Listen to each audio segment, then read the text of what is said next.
Hi, what's up, guys? Big shout to you all. Welcome. Hopefully, everything is well. Just wanted to quickly say hello. We're currently waiting for the games in the ladder.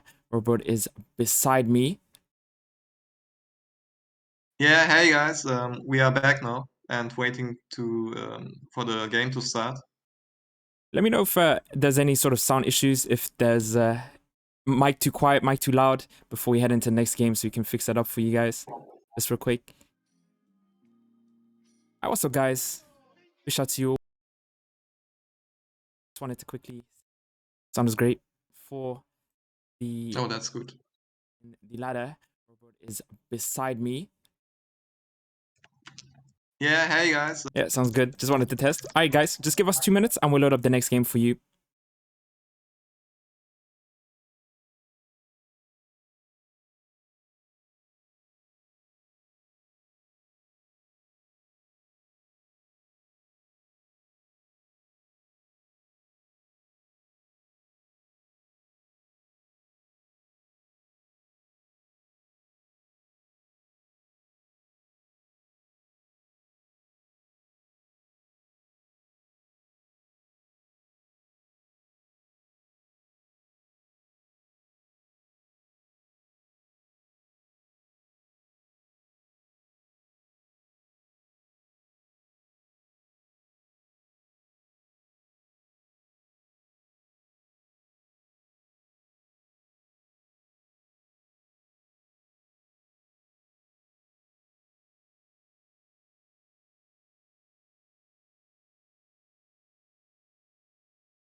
Welcome back, ladies and gentlemen, to the second game of the first series of today.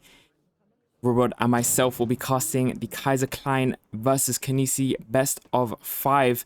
On the bottom side, we have Kaiserklein playing as the German civilization in the color blue. Top side, we have Kynesie playing as the Inca civilization in the color red. Going to be an interesting matchup already to begin with. Currently, we do see a TP being placed by Inca, and Germany just the standard marketplace stuff for now. And curious to see what Robert thinks about this matchup. What do you think, Robert? Who's going to win this game, in your opinion? Thanks for asking for my opinion, Len. I would say like it's um, it's the strongest tip for Kaiserklein, something we know, and it's also like the strongest tip for Kynesie. Like he did play a lot of Inca games before, and he knows how to play that civ, and he knows how to use it. Yep. So I would say like it's Inca favorites, but it's Kaiser and he's playing Germany. So I would say it's like 50-50, and I'm really hyped for this match and for the outcome of it. Yeah, I guess when you have some of the best players playing against each other, it doesn't necessarily matter too much what kind of civilizations they play because they always make their civilizations look so good no matter what.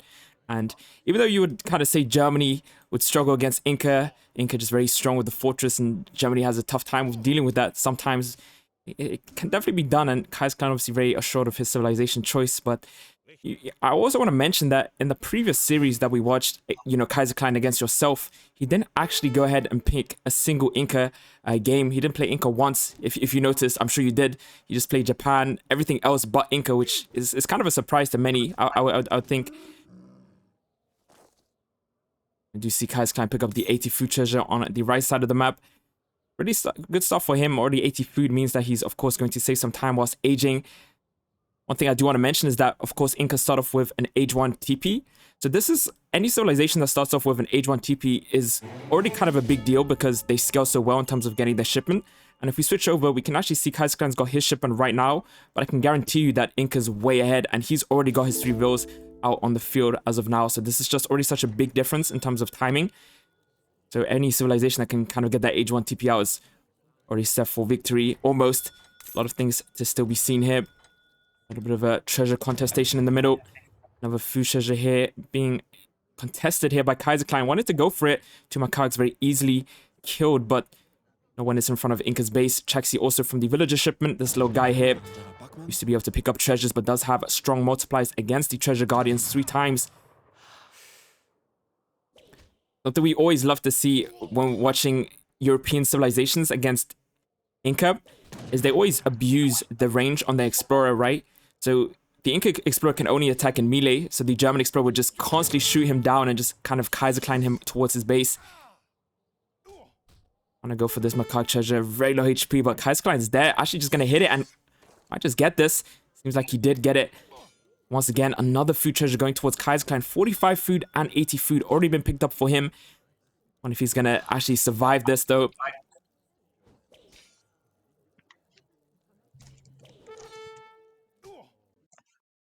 Yeah, it's a nice pickup for Kaiser here, but I don't think it's really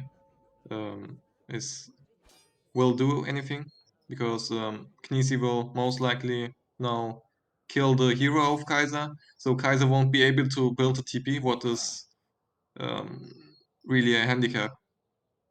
That's very true. H2 TP for Germany is almost a must. People say, unless you want to go for like a tower rush or something, you kind of need that H2 transition TP. And yeah, if he dies now, he won't be able to build it. That's going to be a huge loss. That's kind of managed to free himself from the snare though. Yeah, Kynesie did do a fail there, that he cancelled the snare. Trying to catch up. Quickly checking the base of Kaiserklein, can maybe see what he's heading towards. Only chopping with 7 cellar wagons, 4 on food, aging up with the quartermaster.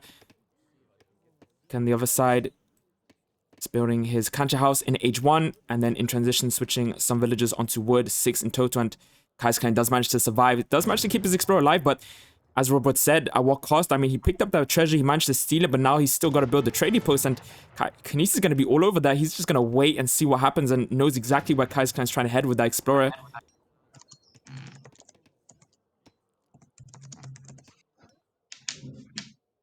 Got the scouting here for Kynesie.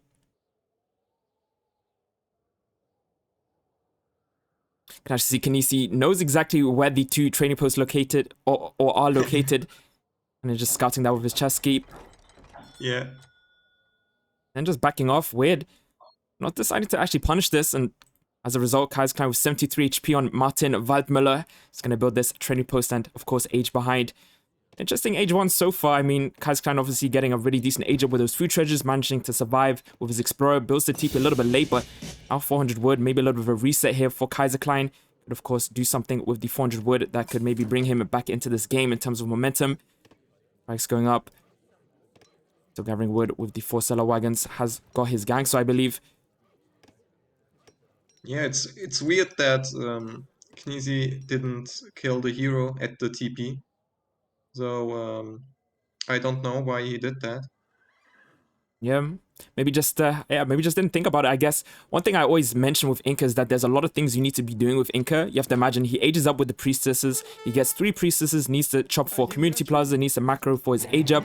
And the big thing with Inca, in my experience, is that you have to hit your timings, right? It's similar to like, I mean, you're well experienced with the fast fortress strategies and how important timings are. And I think it's the same with Inca. So maybe just mind focused somewhere else, which is more important for him. But second TP going up here for Kaiserklein, maybe just trying to make up for the lost XP from not getting that first TP up. Very ballsy move here. Yeah, I don't really know if it's the way to go against Inca. You think 2 TP is a little bit too greedy here for Kaiserklein? Yeah, I would say so because you already had a really delayed TP, so you won't get that 700 wood really early to build another stuff like houses or like units. So I don't really know if it's really worth to go that early on a second TP. Yeah, and losing his explorer as well. I guess Yeah, maybe the mindset was, I lost so much XP, so I want to gain all of that XP back, go for a second TP. But yeah, you're right. I mean, now that he's building a, it looked to be, for a second it looked to be a barracks, but it's actually a church. So building a church and doesn't have a single military production as a result of using that 200 wood on the trading post. Now with the 2 Ulans from his shipment heading towards the base of Kynesie, looking to find any potential villages. And this is, I guess, where it starts here for Germany. If he managed to find a nice juicy raid, that could already change the tide here. But 2 Chimu coming out for Kynesie. Really nice move here. Actually, it looked like Chimu, actually Chasky. Very similar design there. I was about to say, really able to fend this off with the Explorer that he does have. 900 HP on him.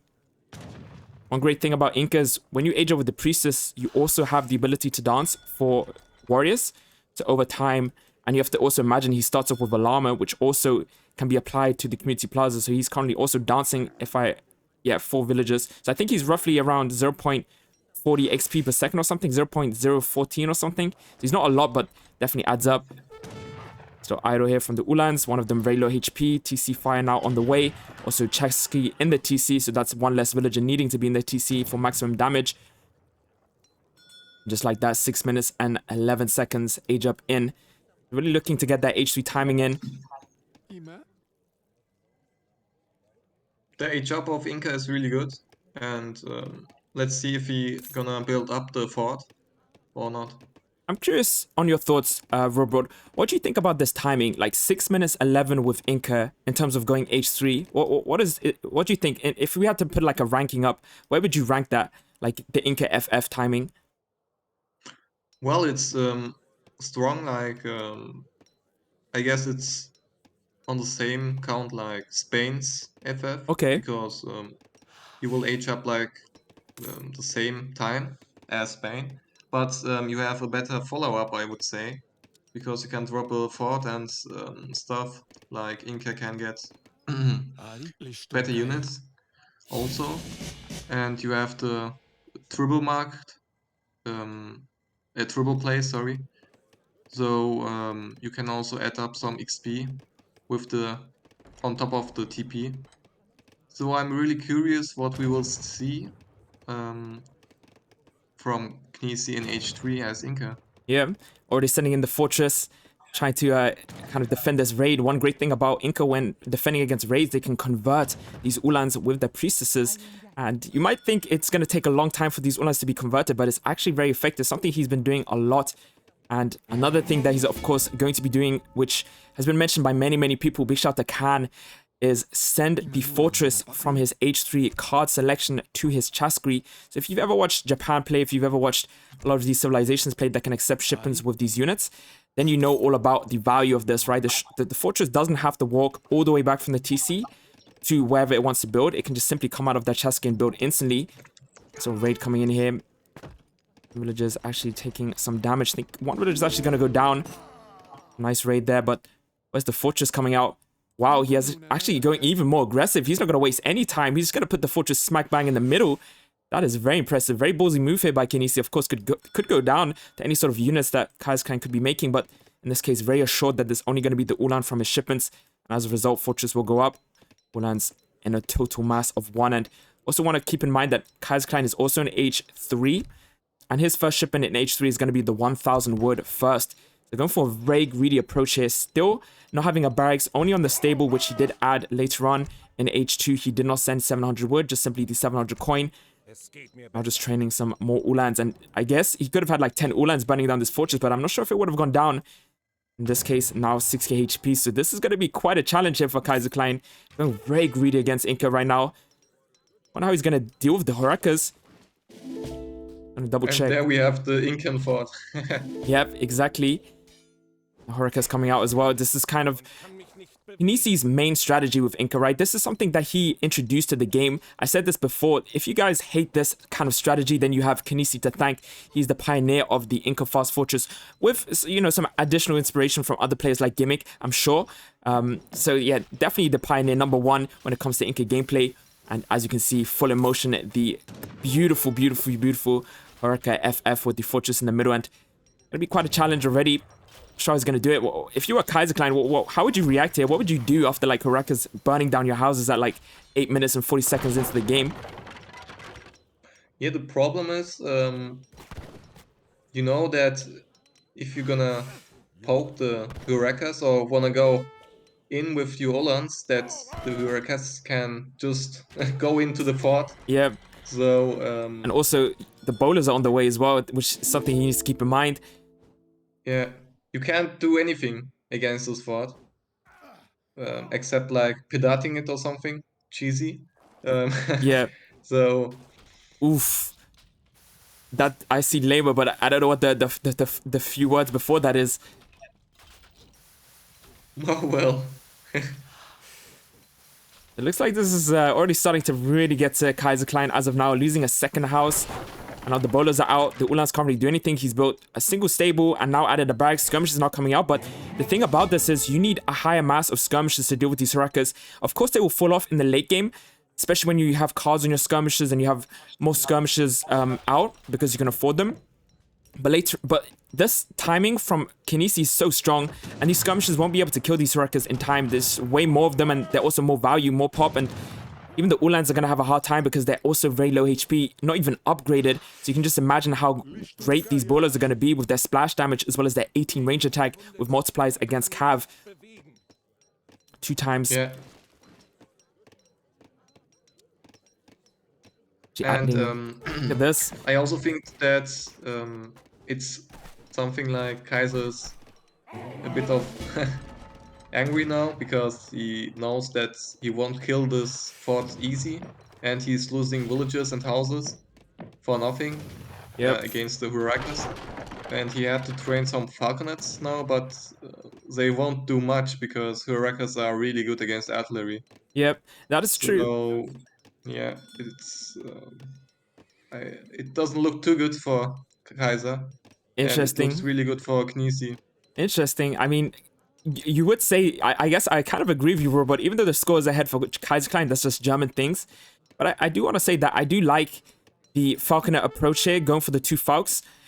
Because, funny enough, Horekas, they don't have multipliers against artillery, but they do very well against artillery, kind of like Abyss with their just high damage. And those 2 falconers are definitely going to get wrecked pretty much. But if you manage to add like maybe another 2, maybe another 3, I do feel like it's going to be a little bit hard for Kynesie to deal with, especially when he has like skirmishes and Uhlans. So it could work, but he needs more for sure. And I guess this is just a moment where you'd wish Germany had that 2 falconer shipment, but instead having to opt for the 7 skirmishes in H3 and then just try and hold his base, which is already going to be hard because you know that Inca behind this fortress is going to send in other things, like, for example, the double town center card. So he's already expanding for resources, building double town centers, and he's going to kind of increase his eco with a multitude of things. He's got the XP from his priestesses. He's got villages that he can send in as well in H3, 8 of them.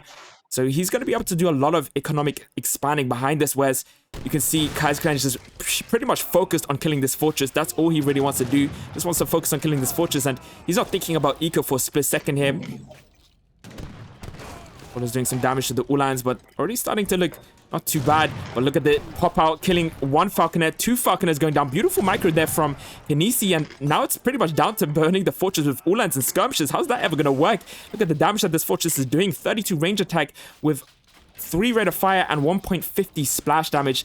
I mean, by the time this fortress even reaches half HP, most of Kaiserklein's army is going to be gone. And at this point, Kynesie also has units in the fortress. So, yeah, this doesn't look too good for Kaiserklein. Skirmish is falling. These units will just be deleted before the fort goes down. Yep, indeed.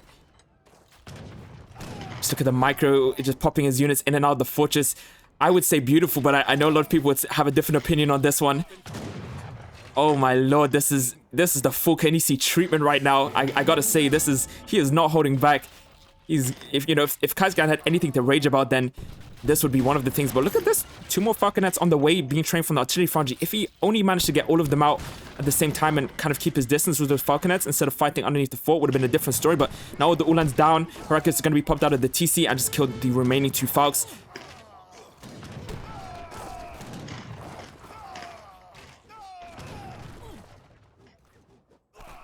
And just like that. I think it's really sad that you have to really delay your whole army to kill the fort, and you can't even kill the fort. Like it has still the half of the HP.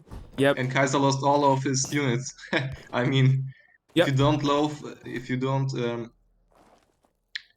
can't really get that fort down with your whole army, it isn't just balanced. That's true. I guess I understand your point. You have to imagine the fortress has like 6k HP base, which I guess a normal fortress has like what 8k or 9k, and then he sends in the monumental architecture card, which gives it plus 35%, and then you can also send in the improved buildings. I think those cards are very strong for Inca, and I mean, it's a great map for a fortress, right? Because you're playing on a map that doesn't really have a lot of food in your base, or it runs out fairly quickly, so you definitely have to expand. But it seems very hard to deal with that fortress. I think if it was just a fortress, it would be okay, but the fact that you have Heracles coming out of the fortress, burning down your base, forces you to kind of have to react and burn it down, so it seems very difficult to deal with for sure. And Kynesie just executing the Heracles strat beautifully, and check out some of the post-game. Kaiserklein on 13k resources total, 10k for Kynesie. So behind in resources, of course, those seller wagons just doing massive work, massive lifting. Military-wise, 51 for Kaiserklein, 36 for Kynesie. So you already can see the difference here. Wonder what the unit population is going to say. I see Kaiserklein having more. It looks really in favor of Kaiser Yep. in terms of military, but how I said before, it's just unbalanced that you have to sack your whole army to kill the fort, and you don't even get it down. Yeah.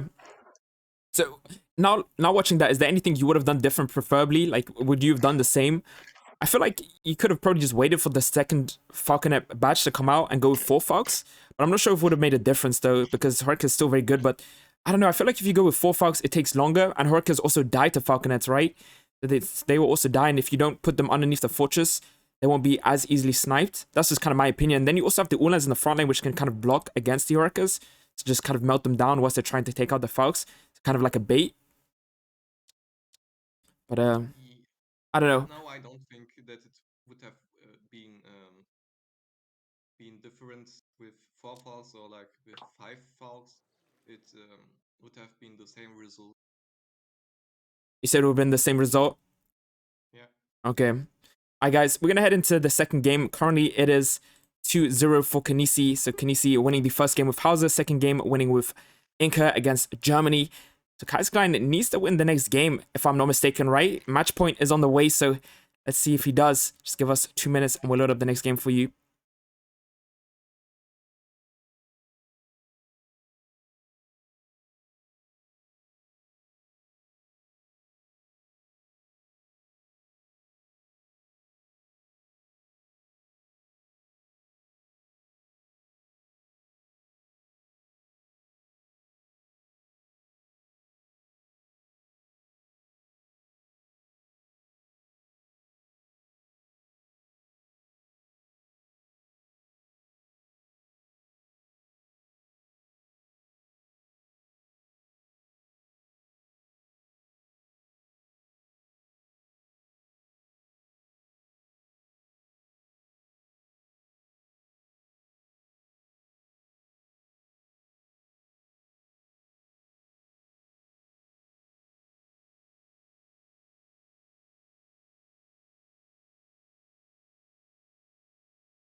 Welcome back, ladies and gentlemen. Thank you so much for your patience. We are here with game number 3 of the first series of today's stream.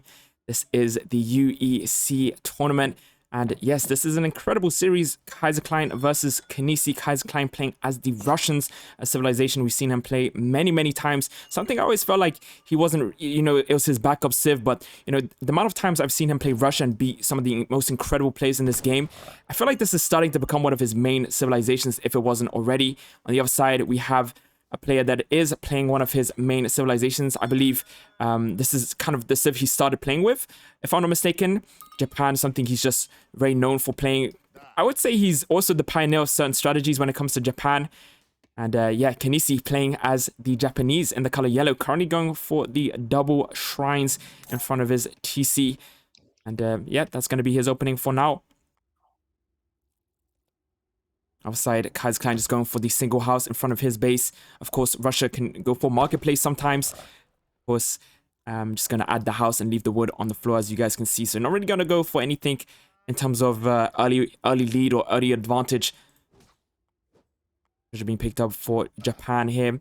And once again, Robert, what do you think about this matchup? Japan versus Russia. You, of course, have first-hand experience playing against Kynesie's Japan. He did the beautiful strategy against you with the daimyo. So what do you think he's going to do this game, and what do you think about Japan versus Russia in general? It's a pretty tough matchup on Pain's Desert. Like, it's one of the best Japan maps. So it's really hard, and Kynesie is also a really good player of the civ. So it will be really hard for Russia or for Kaiser to really punish Japan on this map. Like, he can just spam everywhere shrines and you have to siege them down. We have also to push his base to pressure him. So it will be really a close game, I would say, but I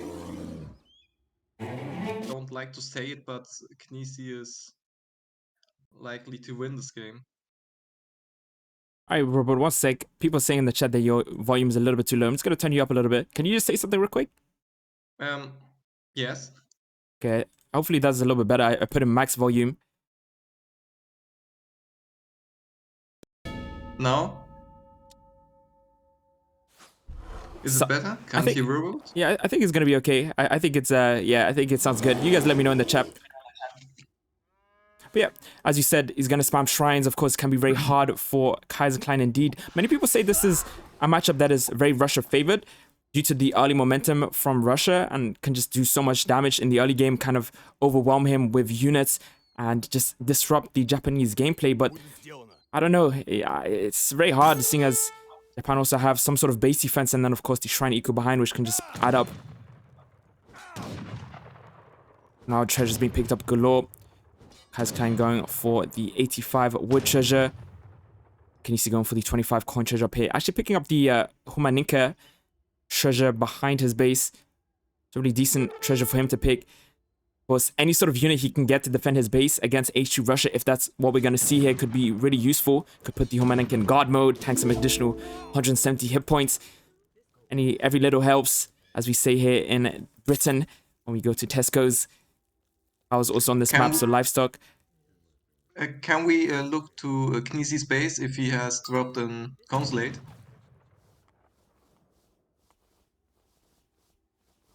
No consulate for him, just the orchard rickshaw that he did use for scouting. Ah, okay.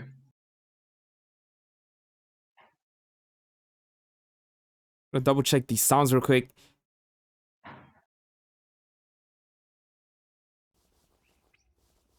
So in terms of scouting, Kynesie already has half the map scouted. Ideally would scout the entire map with this Humaninka and with his double explorers.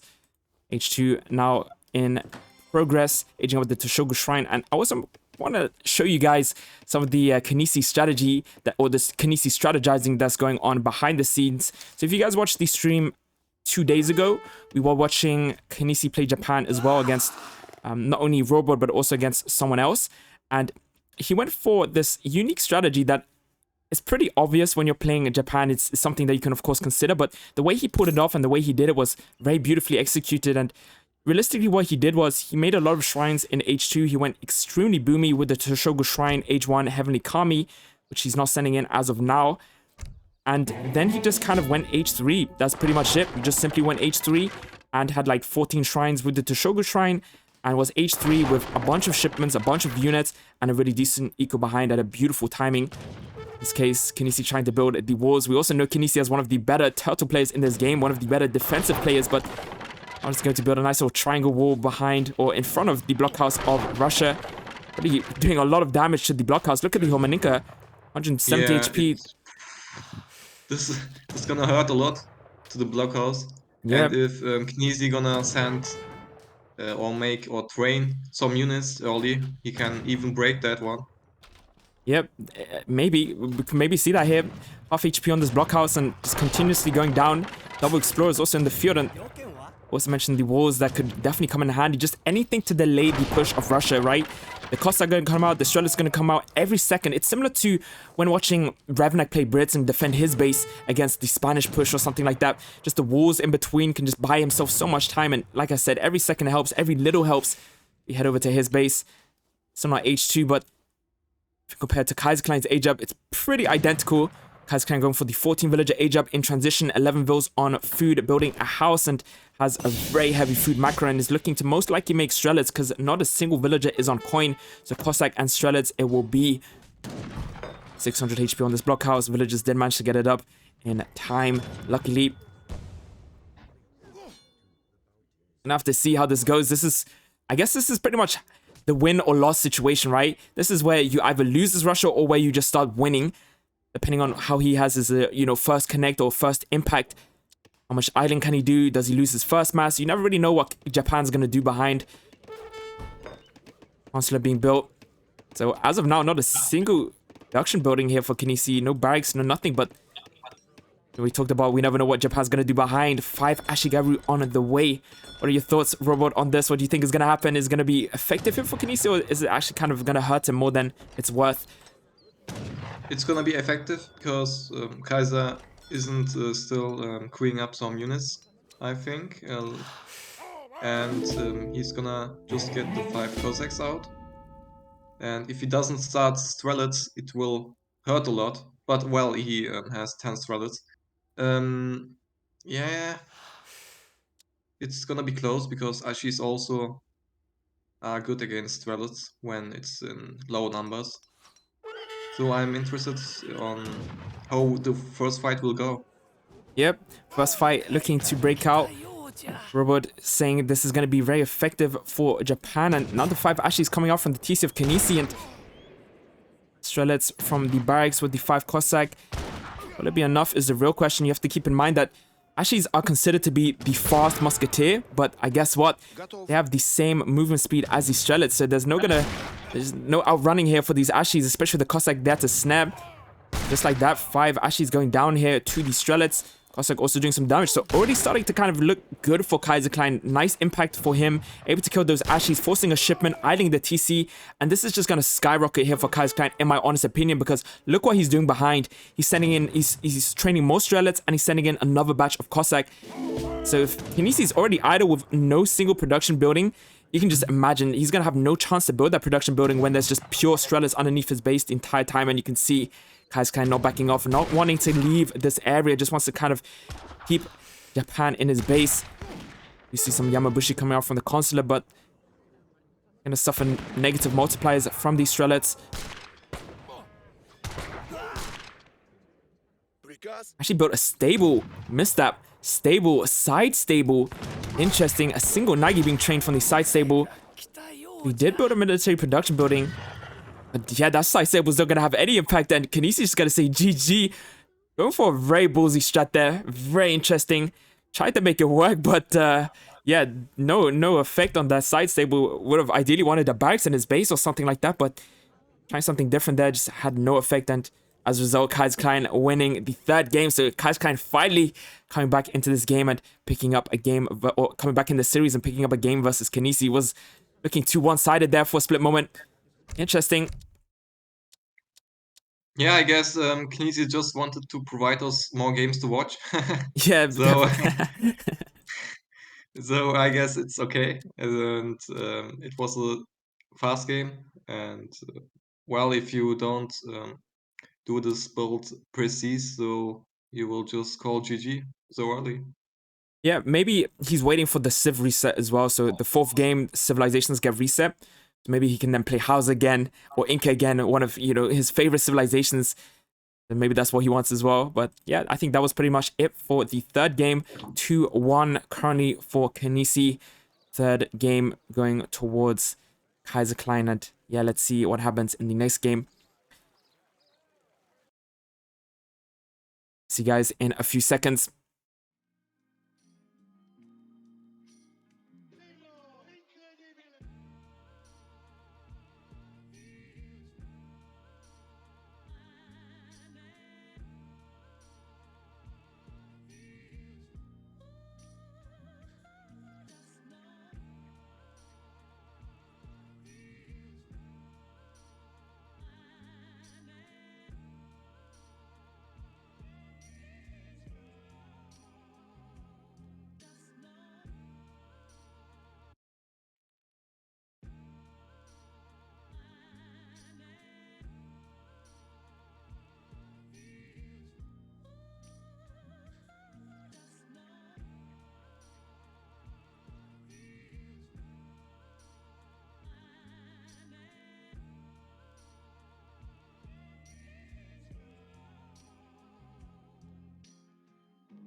Okay, we are back live, guys.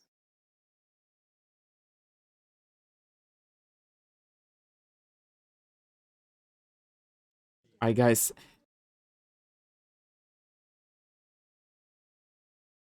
Gonna quickly change the flags. If there's any sort of technical difficulties, I think we fixed them. Everything looks good on my side. Sorry about that.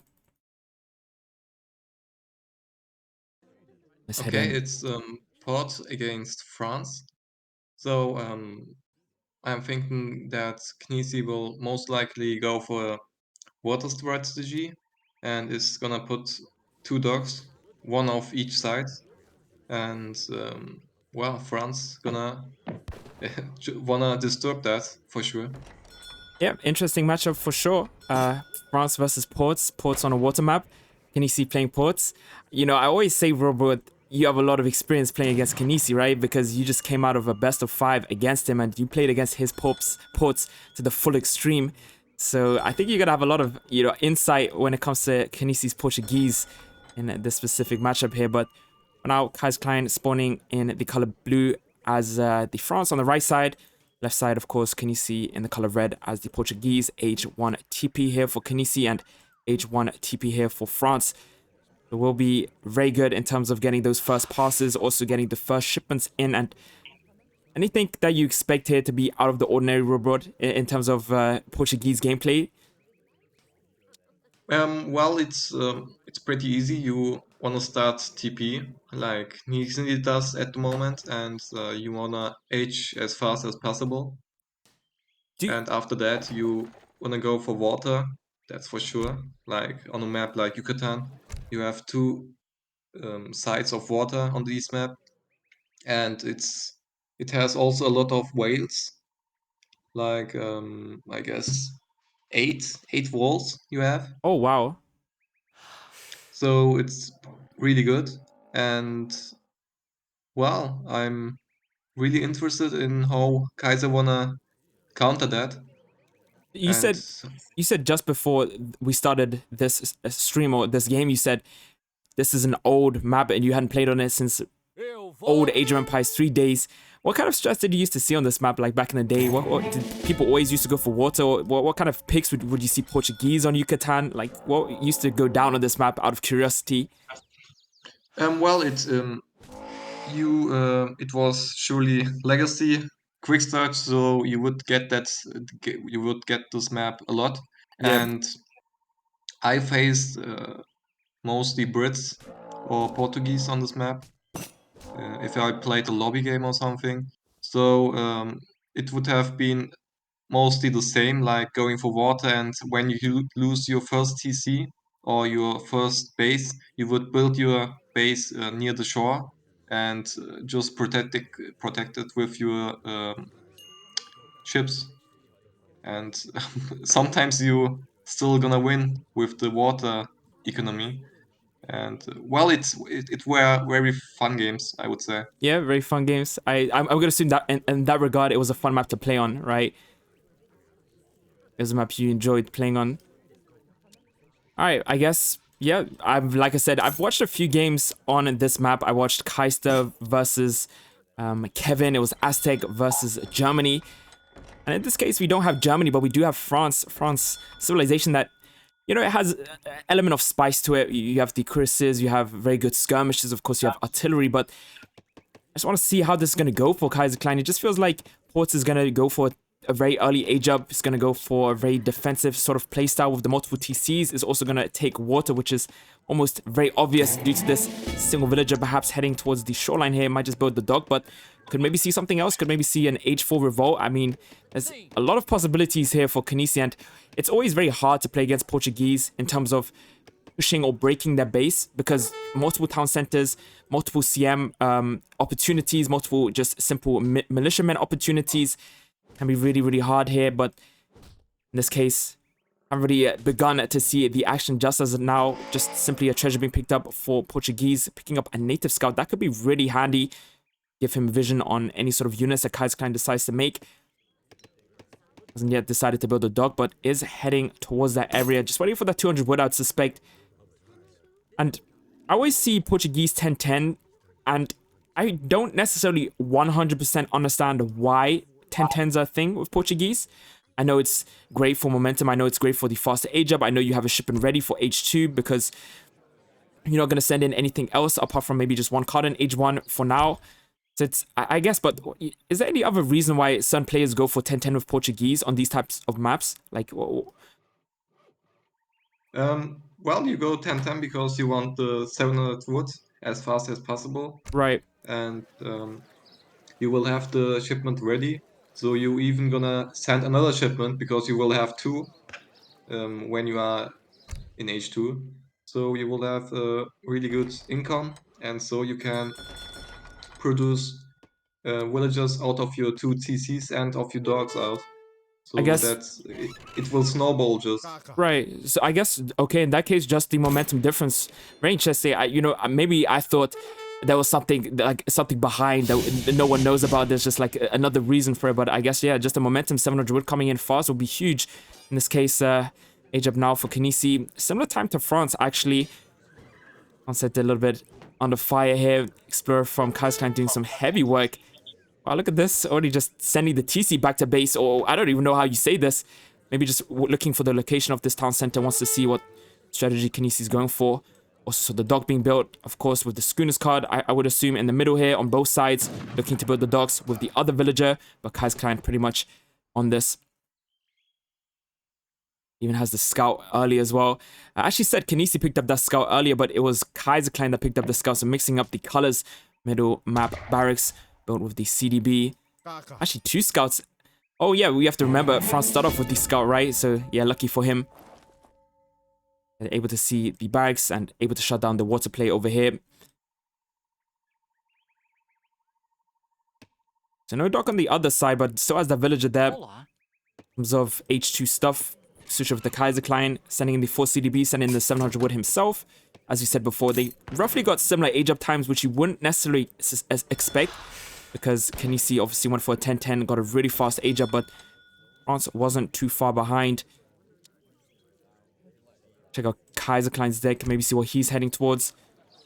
Got 4 CDB, 700 wood, of course, on the way, but other than that, just a standard anti-water deck. Frigate H3, 2 caravels H2, and maybe that's exactly what he needs, and no more or less.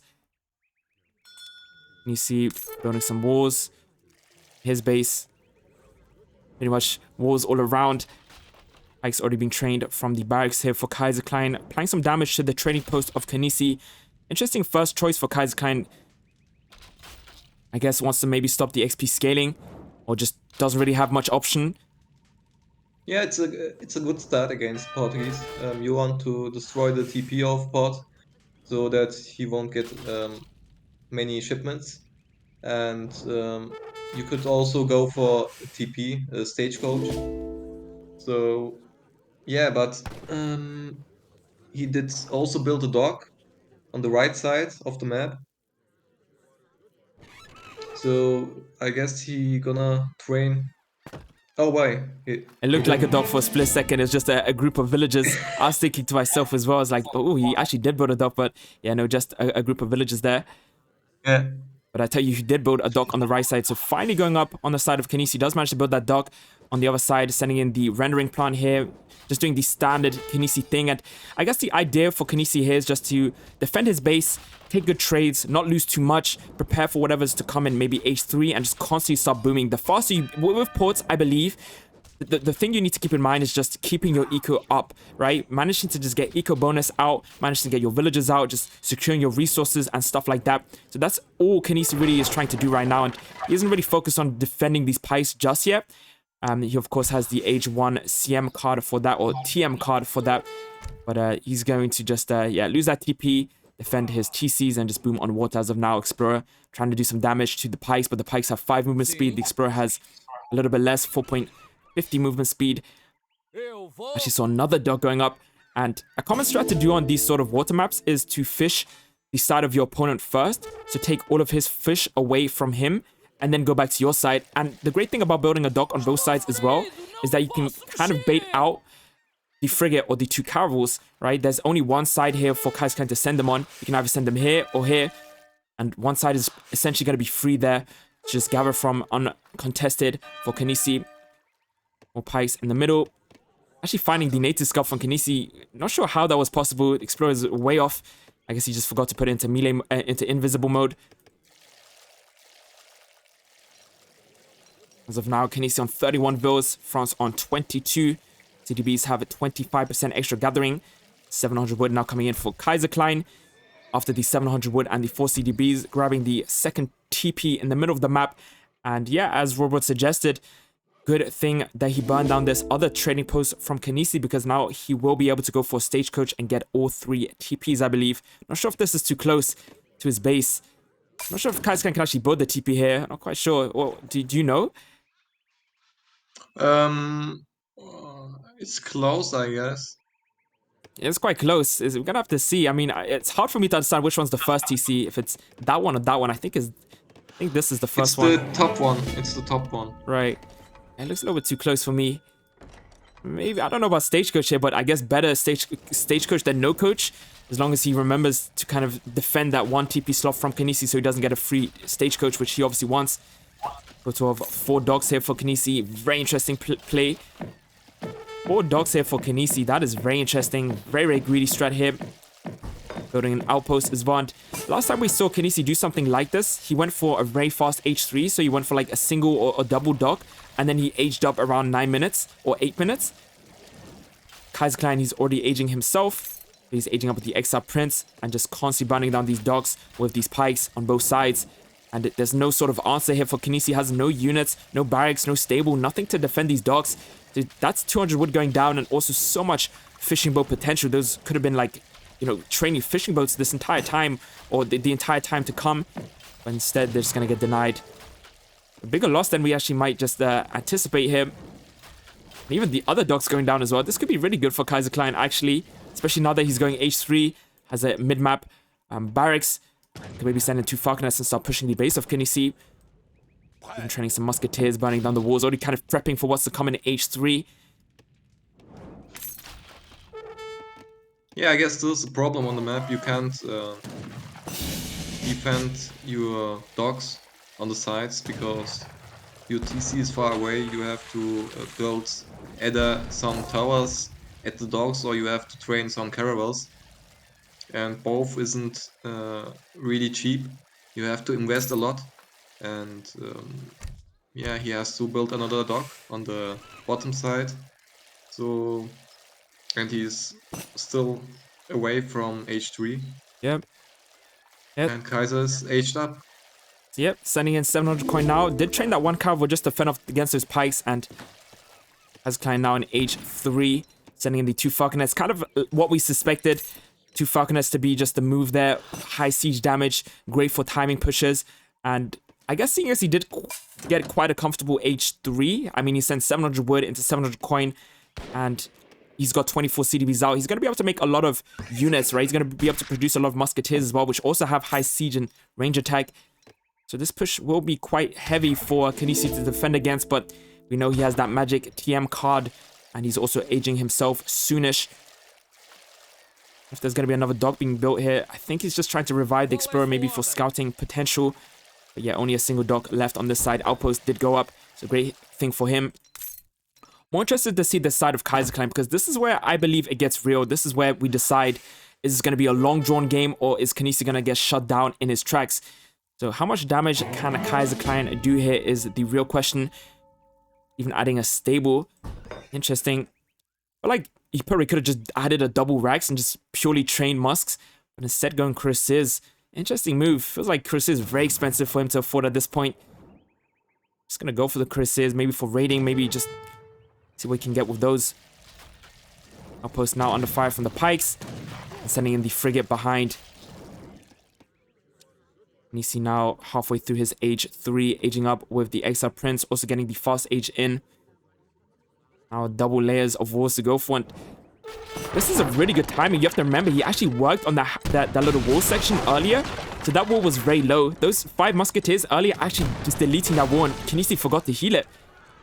I'm not sure if that was intentional from Kaiserklein, just leaving that wall up, not burning it down so it doesn't get rebuilt, just kind of going for the bait. Kynesie maybe thinking he has an extra 30 seconds of a wall, but instead the wall just going down, and now it's just a single layer, but not even, because the TC is the wall in this case. So the TC is going to be really accessible for Kaiserklein. Age up now coming in for Kynesie, getting his gill nets in roughly around 10 minutes. Shipment is ready, but also very late. Didn't have a shipment ready on time. This is looking very good for Kaiserklein. I feel like CN would have been different, and yeah, it doesn't look really good for Kynesie at the moment. Yep, Miniman is being popped from the first town center. Not even sure if he sent his. He didn't even sound town militia. He didn't even send in the H1 town militia card. So it's gonna be pure Miniman. And you have to remember the third TC is still going up. It's still getting built. If these militiamen don't buy enough time with these quick walls as well, that TC might actually go down if Kaiserklein is quick to react. With the fog of war and see what Kaiserklein sees. He sees the town center. If he just gets a single volley off on the Falconet, actually losing one of the Falconets to the town center fire, if I'm not mistaken, and the militiamen. So only one Falconet left, and now he does have those cuirassiers coming in with 30 siege attack. Look how much damage this Falconet is doing to the... Oh my lord! Even the musketeers doing so much damage as well. Just like that, 500 HP on the town center when it finally does go up, but as fast as it went up, or as slow as it went up, as quickly it's gonna fall. The war section also going down, and just like that, in a span of 2 minutes, 2 town centers going down and organ guns being popped.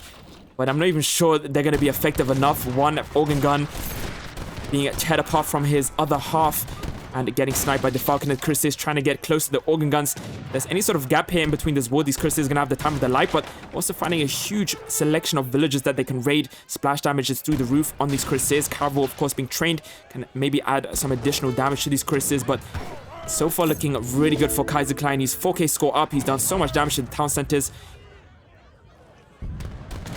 What do we think? Well, can he be able to maybe stabilize after this, or is the damage too much? What do you think, Robert? It looks very tough for Kynesie. I would say it's really good for Kaiserklein at the moment, and he's in a leading position. He did send the frigates on the top of the water, and he did delayed the most of the boats. So Kynesie won't have any eco left on the top water side. He will only have the bottom side, and it won't be enough. And he has also lost a lot of villagers, and he lost 2 TCs. He will lose the 3rd TC, and it looks really GG. Yeah. I mean, imagine having a town center upon every age up and then still not having a town center or a single town center. When the game ends, that's like a challenge by itself, losing all of your town centers as Portuguese. And just, if you look at the mini-map on the bottom left, you can see Kynesie is getting attacked like everywhere. There's like pings going off every single inch of the map. He's getting attacked here. And yeah, I didn't even see the water play there. Kaiserklein sitting in the frigate, of course, denying all of the water on the top during that entire fight. So it's like double whammy right there here for Kynesie. And final dock now under siege will go down. 3 fishing boats inside, and the town center here just falling to the musketeer siege as well. Kynesie is sending in the frigate, but he's on 47 vills, 10 in the town center. Won't have another town center ready. Building another one actually on the other side, trying to hold this. But I mean, at what point do you decide there's too much comeback that you need to be doing to get back into this game? Well, Chris is just raiding. I think they're very effective. Chris is a lot of damage, pure damage. Actually, Kynesie saying GG here, realizing he's not going to be able to win this game, and Kaiserklein coming back saying no whales. No whales? There's a lot of whales on this map. What is he saying? No whales? I don't agree on that. There are a lot of ways. But wait, he just didn't play the right way, how he did, like versus me. So yeah, he had no CM. I mean, if he has CM, he could have maybe hold the TCs like very easy, I would say. Yeah. And he just didn't do that, and so he had to lose that base, and he lost also the game. Is there more whales on one side than the other side? Is this where all the whales are? There's like 6 whales on this side, and there's like 2 whales or 1 whale on this side. Is that just me? Is it? I'm sure to make the map. How many waves are you seeing at the moment? I see 1 whale on the bottom left, and I see 1, 2, 3, 4 on the top side. Is that normal? No, it's the map is bugged, I guess. Yeah. Oh, yikes. Oh, that's not good. Yeah, that doesn't seem very great. I guess Kynesie was right. But yeah, like you said, I kind of agree what you said before. The TM card necessary. He sent that in the last game we saw him play, but I guess he just decided to maybe pull this one off without the whales, without the TM card. I'm stuck on those whales still. Jeez.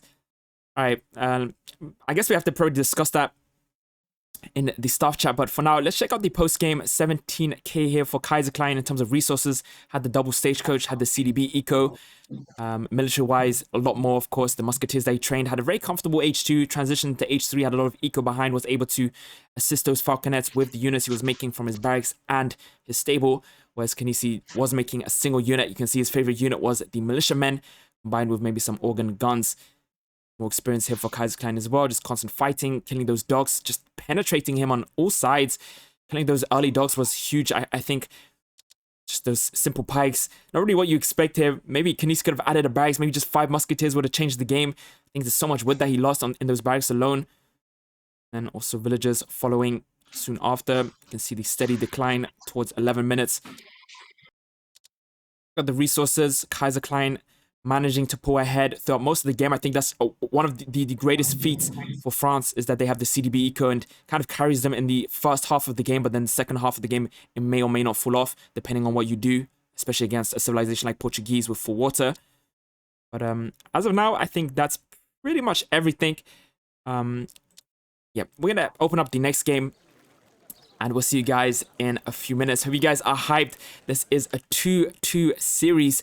So if you guys thought this was going to be a 3-0 stomp for Kynesie with his first 2 civilizations, then you have definitely been proven wrong. But also have to remember, the next game will be Civ Reset. So that means if Kaiserklein wasn't a fan of Hauser and Inca before because of the strategies that Kynesie was doing, which are very strong, he's going to have to face them again in the final match of this best of 5. I'll see you guys in a few minutes.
Welcome back, ladies and gentlemen, to the final game of the best of 5 between Kaiserklein and Kynesie.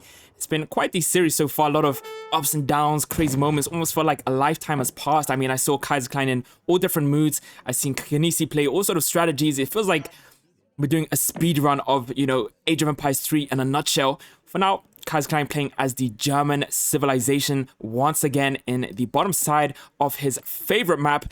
Top side, we have Kynesie playing as the Incan civilization in the color blue, and it's going to be an interesting game. We talk about this map here for both players. Kaiserklein is a big hater of this map. He doesn't like it. He doesn't like the chokes. He doesn't like anything about it. But on top of that, he's also playing against a civilization he disagrees with, right? Inca, fast fortress Inca, fortress in the middle. This is stuff that he doesn't like playing against. So you have to question the mental from Kaiserklein, especially now that Kynesie is also building an Age 1 dock, a strategy I've seen him use against UEC. So this is going to be the full Inca treatment here, the full Inca experience in terms of, I guess, what we consider lame. And I'm curious to see how Kynesie pulls this one off. It's always beautiful to watch Inca being played like this, in my opinion. So I'm very curious to see what kind of strategy he does here. But yeah, with me, Robot, of course. Robot, what are your thoughts of this game, or this final game, this final series? Well, it's interesting to see the same matchup as in the second game of the series.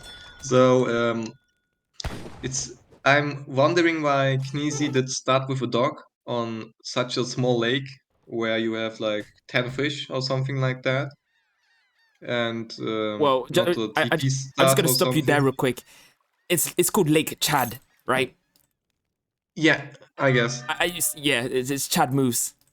But yeah, as you were saying, sorry.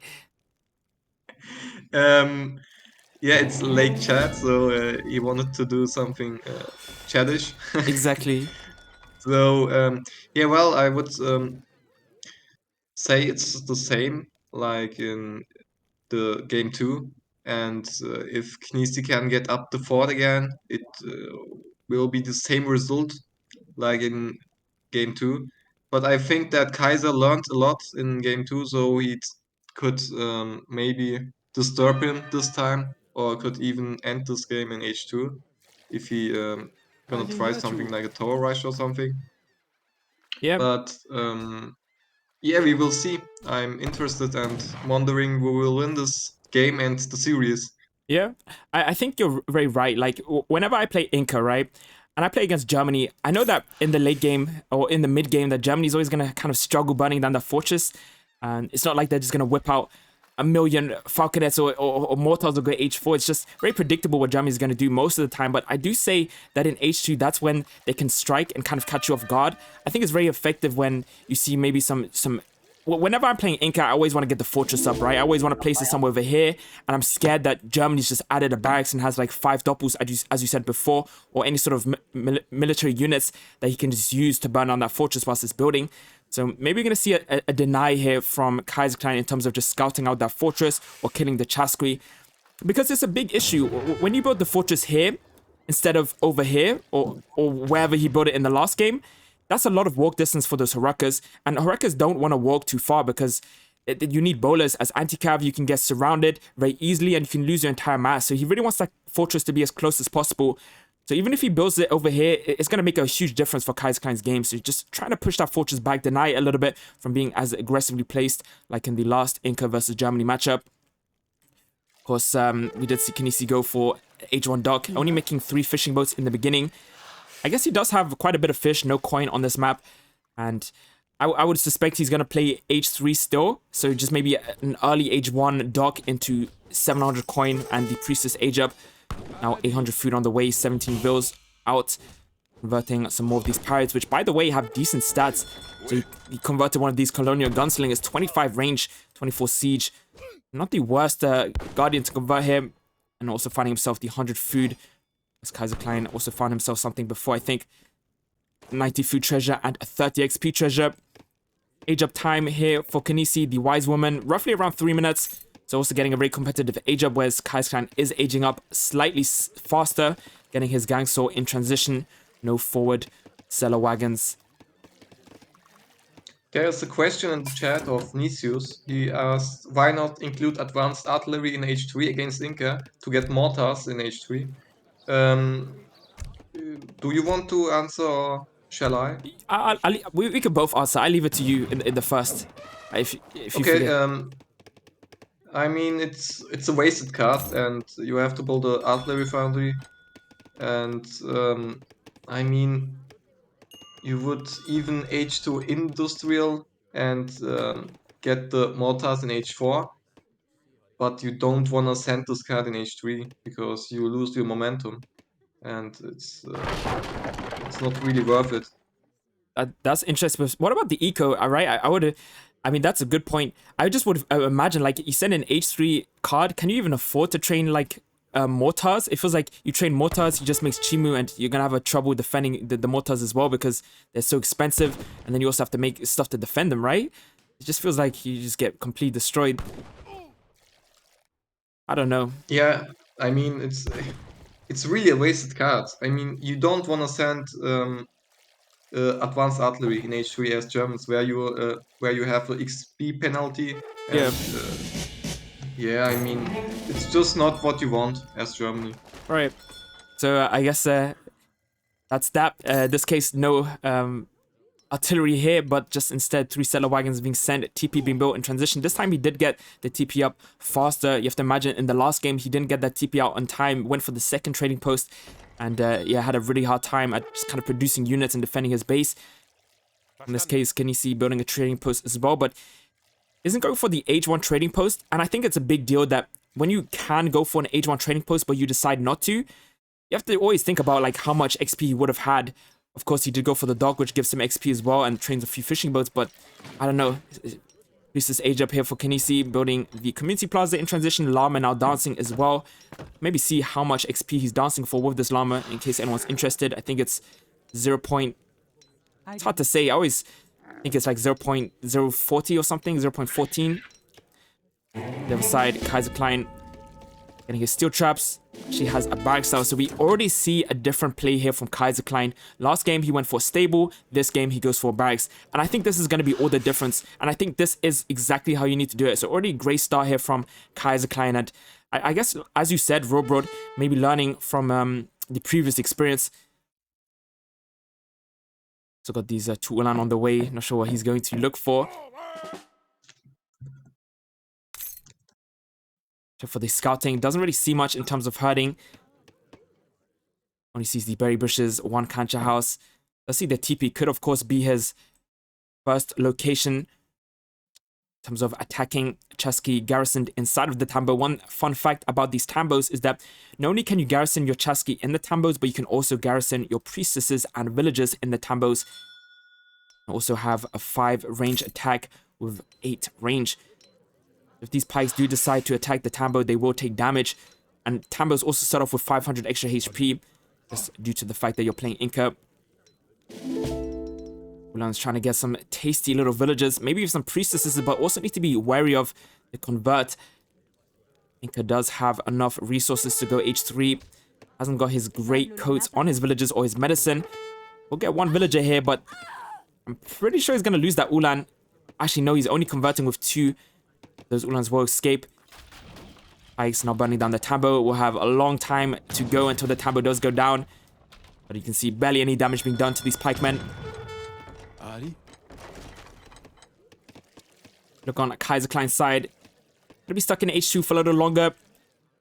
It's constantly raiding. Of course, adding a barracks in H2, making pike units. It's always gonna cost time. He obviously wants to send in 700 wood usually to train these pikes. But instead of sending the 700 wood, he's chopping the wood for the pike training.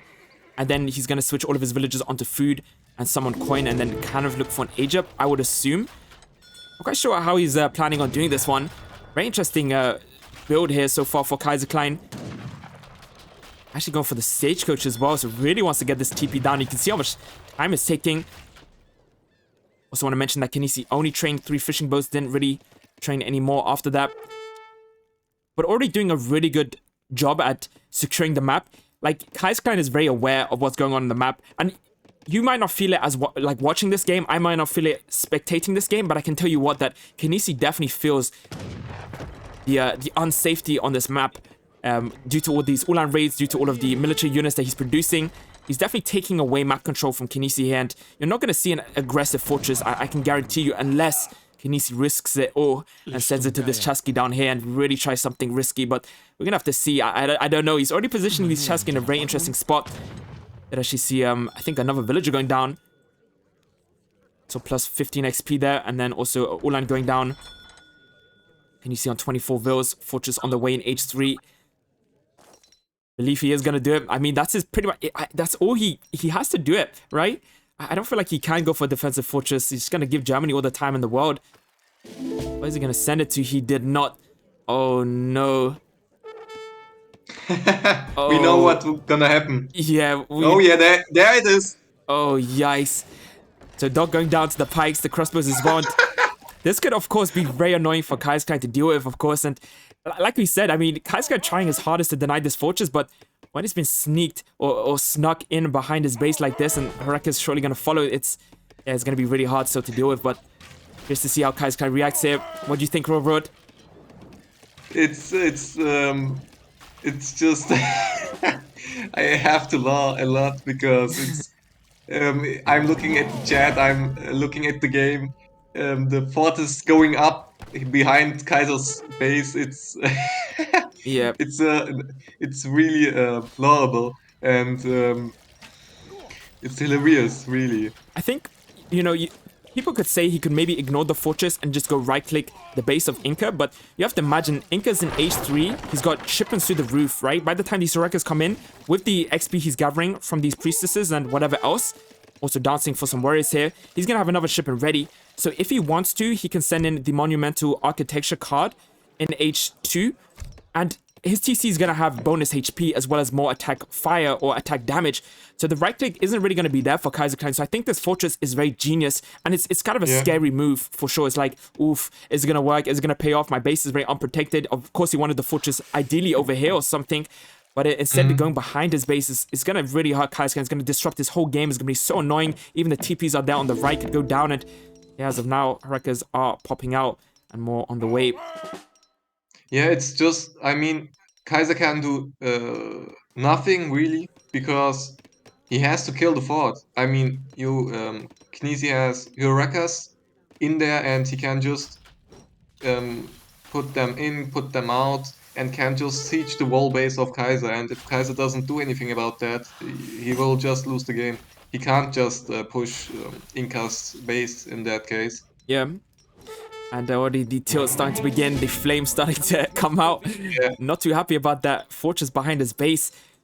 And now he has to deal with it. And, you know, all this early H2 contestation we saw going on, all of that map gain from Kaiserklein with the early barracks and the TP line in his favor, I think it's pretty much been pushed back. Even though it doesn't look like it, it's going to force Kaiserklein to just simply stay in his base and deal with this fortress, as you said, Robert. So everything that he was doing before that, trying to secure the map, has pretty much been denied already until he deals with this fortress and kind of eliminates the threat going on down here. And yeah, this Soraka is going to be so annoying. And we also talked about the walk distance. It's very important that this fortress is close to the Horekas being aggressive, right? He kills this house. He doesn't want to walk all the way over here to go to the fortress. He wants a short walk distance. And yeah, he's got that short walk distance for sure. So this is just how it has to be. And Bowler's on the way as well behind, being shipped from the stronghold. Starting to poke some of these cellar wagons, more houses.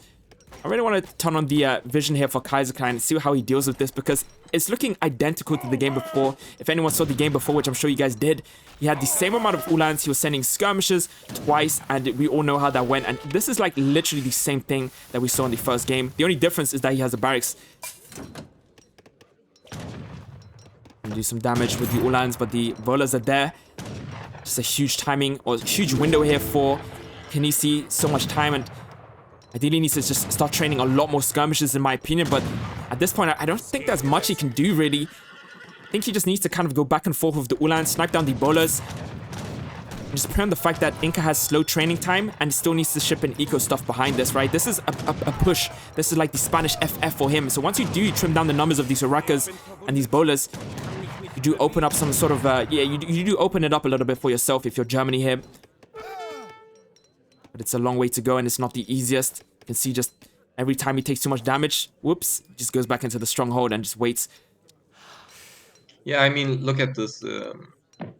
Kaiser is trying to fight with scrims, but scrims get melted. Yep, And when he tries to move in with his Ulans, yep. the Ulans get one-shotted, and the Hurakas can just go back, and Kynesie can just pull them into the fort. Yeah, that's very true. Also, unupgraded Yeah, Ulans. it's it's really hilarious, really, what the Sith has under his arms, Yeah. and yeah, it's sad to watch this. I think I it's would also say. I think it's also very hard for to some degree it's quite difficult for Germany, especially on maps like these when you have like these weird chokes in the middle and you have a fortress behind your base. Is just yeah, it's always very strong to deal with. But I think yeah, not really much to add there. I'm not gonna. Of course, I like to play Inca, but you have to stay neutral on this, and you obviously have to see this objectively and see that this is very strong. Villagers going down, and I also like the fact that Kynesie sent in the 6 Horakas behind. It just shows you how he feels in this game. He could have sent 2 TCs, he could have sent in 5 priestesses, 8 villagers, but he just really wants to do as much damage as he can. And he wants to keep this push going. So just sending in those 6 Horakas just to prolong this little fighting here, just being able to train with skirmishes. If you look at his eco and if you look at the cost of Horakas, they cost 30 wood and 90 coin. So if you're looking at a skirmisher war, essentially these Horakas are quite harder to mass up, but they of course have decent strength with the same range resist, but I guess a lot of damage. 40 range attack is huge with 150 HP. If you compare that to a skirmisher, 6 HP more, same range resist as we said, but just the damage difference is huge. So yeah, but as you said, skirmishers are more efficient to train, so later on it will be okay for Kaiserklein, but this is going to take so long. He needs to find a way to maybe break the base of Ink a little bit easier, but it's not going to work when you're trying to raid him with Ulans, but then the priestesses can also just convert 2 of your Ulans just like that, and that's that raid pretty much shut down. So as of now, Kynesie just really giving Kaiserklein the full Inca experience, and yeah, it's sad to watch. In some degree, I kind of agree with you. Yeah, like we saw just now, he did convert 2 Ulans, and Kynesie also made trained 1 warship, I guess. Yeah, and he's also teaching the TP down, and he's 1 for 1 sieging another building after another. Yep. So Oh my yeah, god. it's I can't believe this. The turnaround raiding Germany with man. Ulans. What is this? That's just brutal. Settler wagons as well. That is just vicious right there. That is unfair. But yeah, you're absolutely right. But I do want to say that does Kaiserklein need to push this fortress right now? Does he need to do it? I feel like Horakas didn't really do much. Oh, 5 pitters. Yeah, indeed. Petard do go in. Will they be enough? I don't think they're even going to come close. Yeah, just going 1 petard going off in the fortress. Well, is doing so much damage. Shurker's doing so much damage. Kaiserklein laughing. But, I mean, does he have to push this fortress? Because he lost a few houses. But, I mean, he could have maybe lost a bit of HP on his TC. And the skirmishers were there to defend. I feel like he just needs to stay stabilized and composed. But he wants to really deal with this fortress. He doesn't want this fortress to stay alive. I'm assuming. The fort won't go down. And the Chimu Pop as well, coming out from the fortress as well, doing so much damage to the skirmishers. Ulans are there, but losing all of his skirmishers. The attack damage from the fortress getting raided purely. I think Kaiserklein was actually laughing at that he lost most of his settler wagons to the Ulan raids. But I don't know, I feel like he doesn't necessarily need to do this, right? They could just fight skirmishers versus Horaka in his base.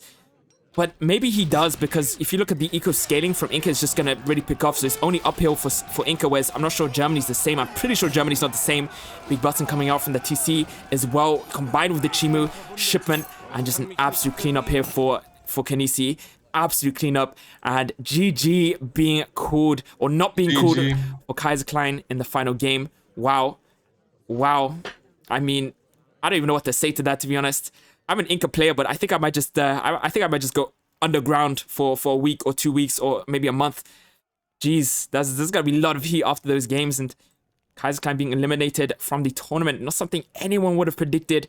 Kynesie, of course, in the last tournament, he couldn't participate. He actually had to retreat or withdraw from the tournament because of other related stuff.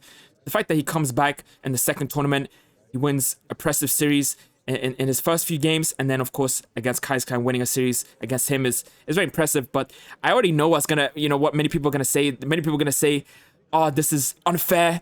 Inca is so strong. Hauser is so strong, only picking OP civs and stuff like that." But you have to also keep in mind, and I'm objective, right? You also have to keep in mind it is Age of Empires 3 kind of evolving, right? DE is a different game to what it used to be.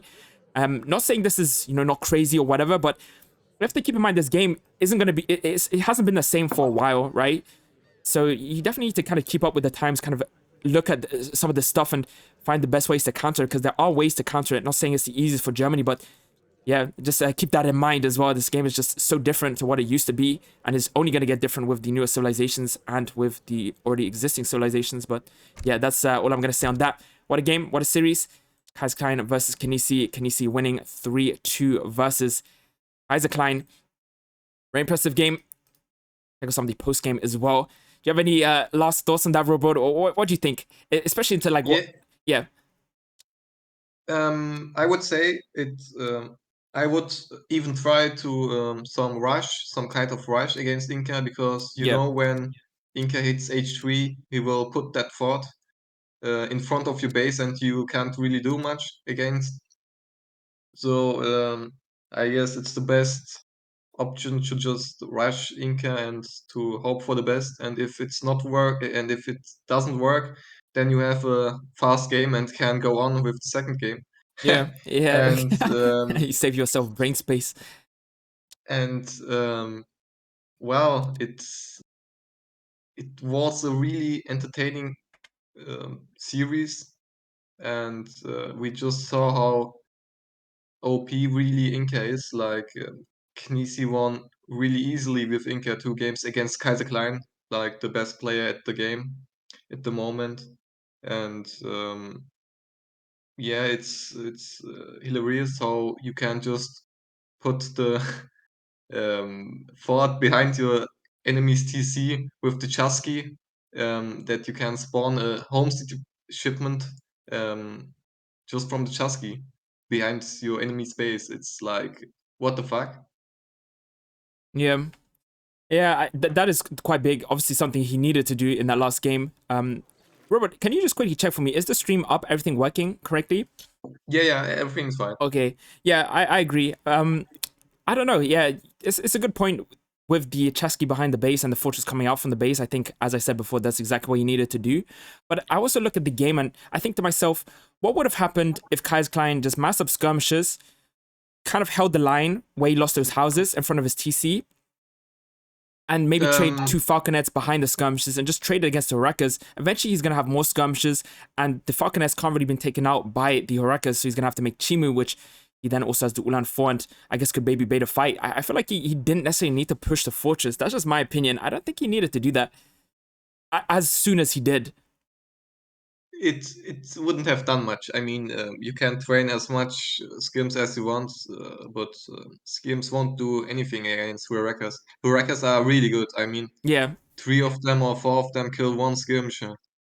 It's and Hurakas have range resist, so skims will be do less damage to them. yeah, that's true. So it's Was and they ignored if the you skirmisher range resist with their siege damage, right? That's also one thing we forgot to yeah mention.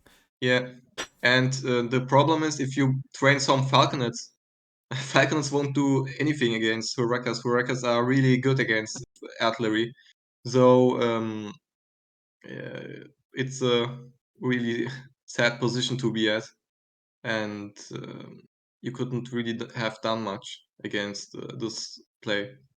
Yeah, it was hard for sure. I guess he really tried 2-3 in the end, and what a series.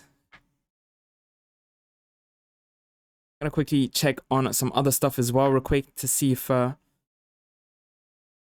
and I can commentate a bit further. Then I'm looking at the chat right now. Yeah, Kaiser is writing down his opinion. Other tournament staffs are also answering or are replying to that. one sec, Robert. I'm just gonna put the map overlay on real quick, and I'm gonna enable you to talk. Just 2 secs. Yeah,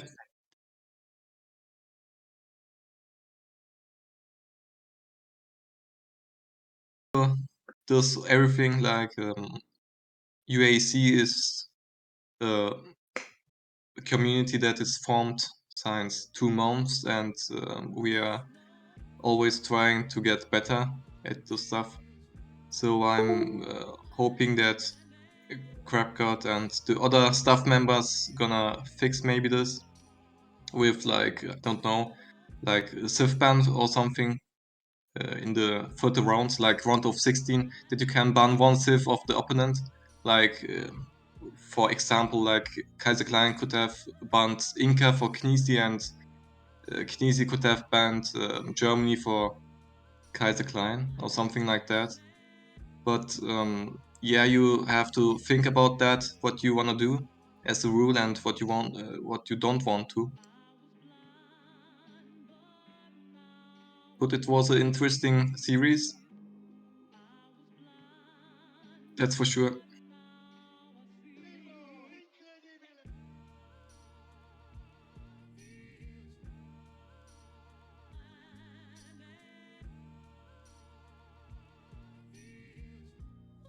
Alright, guys, just a few more minutes. I'm not sure if there's another series to be casted or what the deal is. Just gonna double check if there's any sort of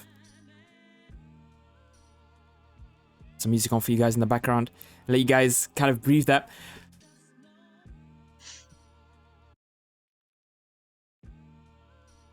You have to really wait that some civs get reworked, like balanced, or you have to really ban these kind of civs from the tournament to have a balanced and a fair game. Either way, it has to be done something about that.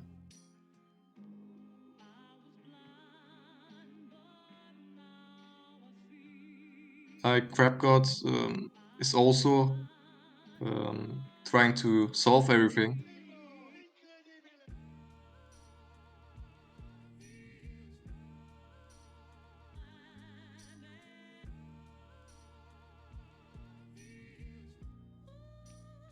I mean, I feel like in general, like something I talked about in many specific games and specific streams is I wish there was a different map feature. I think maps are also very important. Like I think the last map, for example, or the Himalayas map, like the fact that you can play Inca on Himalayas versus Germany is very strong.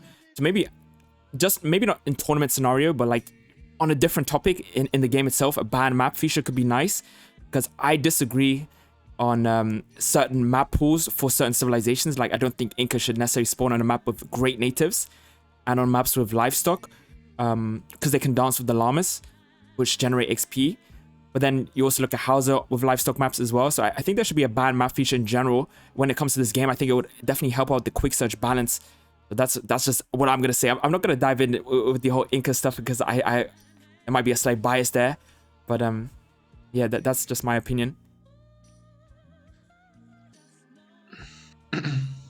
But I think for now, I hope you guys enjoyed the stream. As of now, I'm not quite sure what is going to take place in the next few minutes. We might be back later with another stream. I'm pretty sure there's going to be some more streams for you guys, some more casted games. We have a lot more, maybe even another co-cast with me and Robroad. I hope you guys once again did enjoy. But for now, I think I'm going to end the stream. I'm going to go move on and do some other stuff. And I'll see you guys really soon. I would I would be happy to if United Empires would rate me, so I could to host some games, lobby games or something, that we have any content going on for the community. Sounds great. That's, yeah, I think, yeah. I guess we're asking the start chat real quick. I'm going to let you restart the stream if you want.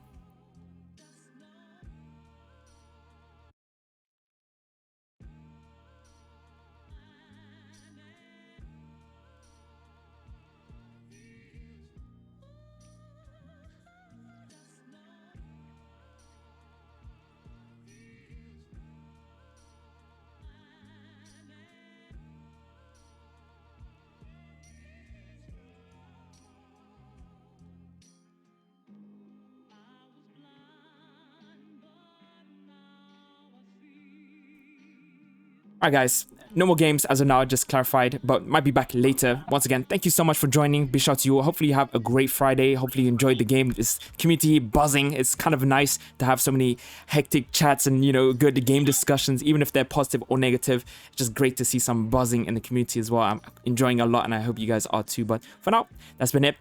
My name is Lena Robot. Yeah, thanks for watching, guys, and hopefully you did enjoy the series, and hope you are having a great Easter, and stay safe. See you next time. Yeah, bye-bye, guys. See you soon.